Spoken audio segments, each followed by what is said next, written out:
All right, ladies and gentlemen, welcome back. Game number 2 actually underway. Chat saying we got the introduction. That's all we needed.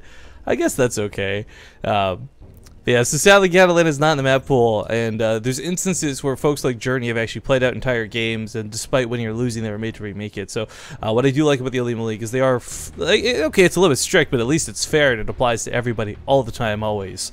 So going into this game, we're on Deadwing. In the bottom left corner of the map, it's going to be the Kappa King, the light blue Terran, it's Nathanias. And in the top left of the map, he likes honey. Whoa. It's the bear. The Honeybear. Are you doing something with your mic right now? No way. I really hope this isn't just me hearing this, but you go and went all robot-y weird. Is it Skype? Maybe? Here, do you want to just restart the call real quick? Okay. Like, I've never heard this before. Okay. I'll restart it. Yeah. We'll get Feder back on in a sec, guys. I don't know if that was just my end or if it was even translating to the stream, but let's try it again. Hello, test. Hello? Oh, it still sounds all weird. Maybe did something go weird on my sound card? Just cast the game. I'll test it locally. No, it's definitely, I think it's my end, dude. I don't know. The game sounds for StarCraft still sound the same. I don't know. Let me test it locally. Let's just get rid of that issue. Go All test. right. I'll be right back. Yeah, go for it. My apologies again, because maybe this sounds a bit odd to you guys, or just regular to you guys and just odd to me. I don't know, but okay, we'll just chalk that up to weird for the time being and hope it fixes itself. Hopefully my mic hasn't gone weird to you guys either. There's about a 3-minute delay on stream, so if it does get all messed up, I can't and won't be able to fix it for some time, but I'll keep an eye on chat so we can see what's going on.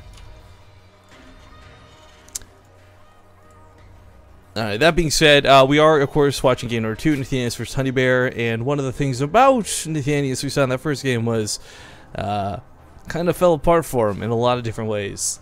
I don't know if he'll make some of the same mistakes, but I'm pretty confident we're not going to see him try and do Marine Tank again.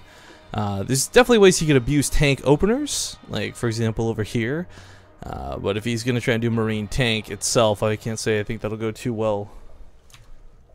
Fender coming back. Hello? Okay, it's fine on my end. Is it still screwed? It sounds so weird, dude. Like, it's almost like you've had a little bit of helium while eating screws and nuts. Is it not usable? I don't know. I'm still waiting to hear what the stream has to say about it. See if it, because if it's just weird on my end, that's fine. I don't mind. I can understand what you're saying, but if it's weird on stream, you know, that's gonna be awkward, I guess. You want to just listen to the stream? It'll probably be coming on in a second. We'll find out. I'll be quiet until I hear myself. Alright. Sorry for the super duper awkwardness, guys. It is what it is, but yeah, so pretty safe opening setups both so far. Sorry, really, gotta be honest, we're focused on these sound issues. But Factory and Ranks come in, Nathanias. 1 gas only, so we're probably not gonna see the Banshee follow up. People think it's fine on stream. I don't know if you can hear me, Fender, but Yeah, it's fine on stream. It's just you. Alright, well, I really wish you guys could hear this. We'll maybe mess around with it afterwards. We'll just cast it. I can understand what you're saying, no problem. So we'll just cast it out. Alright. What's going on here? I haven't kept up with the game. 5 minutes in. Let's do a quick overview of the game since we messed all this up. Hang on, I'm gonna put my headphones to the mic real quick and just see if you can hear yourself. So say something? Hello? I don't hear anything. Were you able to hear it at all, or? No. Okay, whatever. Screw it, guys. I'm not on drugs, I promise you, but something's happened between my headphones and the computer, I guess. That's alright.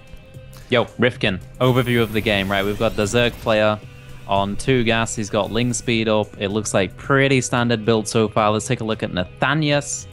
He has got, well, he's got a 3rd CC coming up, so very greedy play from him. And there's your overview, guys. Yeah, and one of the big things about this 3rd CC placement, it does seem a little bit odd, but what it does do is dodge the Overlord, because that Overlord down here to the south that Nathanias knows about, that he poked at, chances are it's going left into the main and it's looking for tech. It's not looking for that 3rd CC. It's not looking for that vulnerability that Nathanias shows by taking this so early. And Nate, by the way, is a player who has gotten away with greed a lot. When you watch his stream, if he can get this 3rd CC down, that's kind of his jam, so to speak.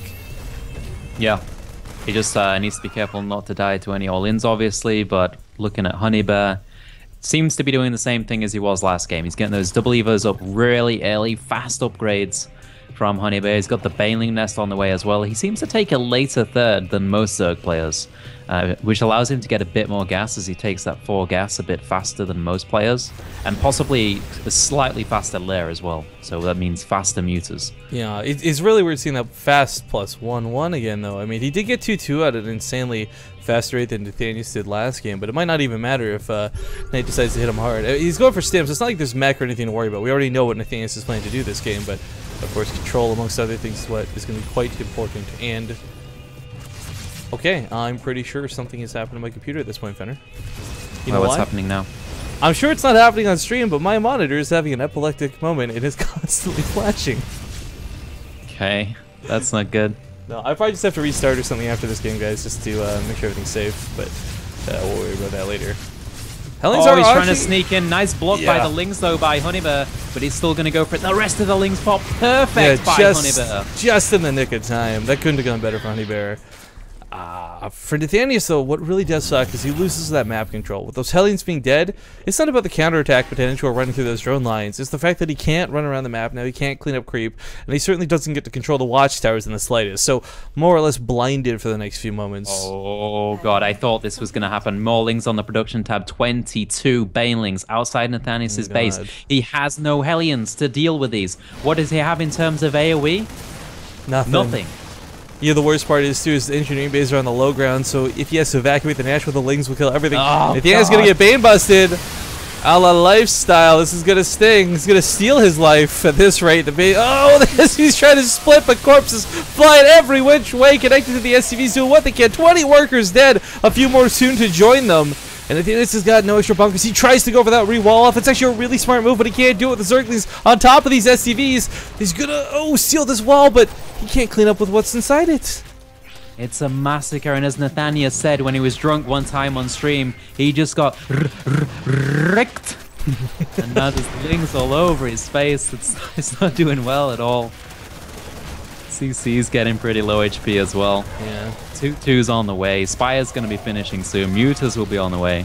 I guess the plus side is, if he does recover off of this, it's 3 CC. This is not the worst position to be in. It's a terrible spot because he's down half the workers of his opponent, doesn't have a secured front line, but at least he's not knocked out just yet. I've seen Terran players come back from worse. The problem for Nathanias, though, that I really don't like is he doesn't have a medevac out yet, so there's no real counterattack potential. Usually you hold this off and immediately you'll see the Terran player boost across the map and at least through that drop force Honeybear me to stay at home or produce more Lings, instead of just casually making a ton of mutas. He's still trying to get those rocks down. It's almost 12 minutes in the game. Yeah, I don't know about the priority to try and take this base as his third. The nice thing about Deadwing is this kind of streamlined, and your front defenses over here at this third are same as your front defenses over here at the natural. Yeah, you could take either one at this point.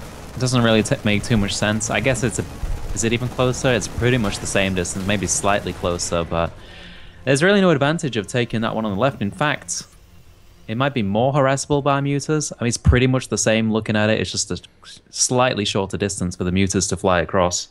And I guess this is actually a little bit more manageable dead space because, well, you could maybe sneak in a Widowmine or something over here. You can't on the left side. Oh, this medevac, though, is going to get intercepted, Fenner. Nathanias' hopes and dreams are about to be squashed. Maybe not? Okay. Well, Honeybear, wake up. I don't know why he just let that go free. Maybe he felt a little bit guilty. He's like, I did go Banelings this game. I'll cut the guy a break. Yeah. I was being kind of a jerk with my opener. Maybe I'll just be nice for a moment. And Nathanias actually left the medevac. I don't think he realized that it survived either. It's like, that's gonna die. No need to look at that anymore. No, actually, Fenner is strategically placed to catch the Mutalisk on the retreat. Thank you very much. Wow, perfect play by Nathanias. Perfect play by the Kappa King. I like this out of Honeybear, though. Taking extra bases. Like, when do you ever really get the opportunity to do this as a Zerg, right? Other than when you're ahead. I mean, what is almost a triple expand because he only just took his fourth base. He likes bases, man. We saw that last game. He just took a bunch of bases all over the map. He got like 5 macro hatches. He got 2 macro hatches last game along with the extra bases as well, which is good. It means you don't have to focus on the injects as much. One thing that's hard about this style for the Zerg player is all of the APM that you need to put into inject, and it's really easy to take a nasty Widowmine hit when you're flying mutas across the map and then you go back for an inject or something. So that's going to help him out a lot. We've given him more focus on the army. Well, the Mutalisks count is kind of spiraled up a bit to 18 from that small amount we saw earlier. 2-2 finishing up for the moment time for Nathanias, so that means this Marines can tango a little bit more easily, but we're not seeing Thors anytime soon, and we're not getting a lot of Widowmine coverage. In fact, this drop just barely doesn't kill that one Mutalisk. So sad. Rip in pieces. Well, looking to move out with what he has. I don't know, I like this choice. He's down in supply in a big way, and it's usually the other way around in TVZ. It's around now the Terran player gets a 20 supply lead out of nowhere. His production takes off, but with how late it took Nathanias to get that third and how long it's taken him to get this SCV count to where it is, he just really hasn't had the money for this up to this point. It all comes down to that Widowmine at the back of the army. It has to basically perform like a nuke at this point. Well, you know what? The funny thing is the potential is certainly there, depending on how these engagements go. But these Mutalisks, man, he's struggling to deal with this. Marines are supposed to be so good that Mutas run and hide and quiver in fear every time, but not today. Not today. God, he doesn't have too many Banelings, actually. He's got a lot of Zerglings, but... Yeah, I'm looking at 98 Zerglings, more than I am the Banelings, to be honest. They're going to be able to just hold everything in place, and the Mutas, the Banelings themselves, will crash in. Flooding on top of Creep, Nathanias is out of position. The Widowmine is going to try to bow. Can it do God's work? The answer is no. Blowing up the Widowmine. Got a nice hit, but still not enough. How many kills did he get? He got 8 kills. He got promoted to a corporal in that engagement, but GG. Honeybear me will take the series 2-0. Continue on to the round of 8. In fact, I think the first player to the round of... No, second player to the round of 8. Harston beat him.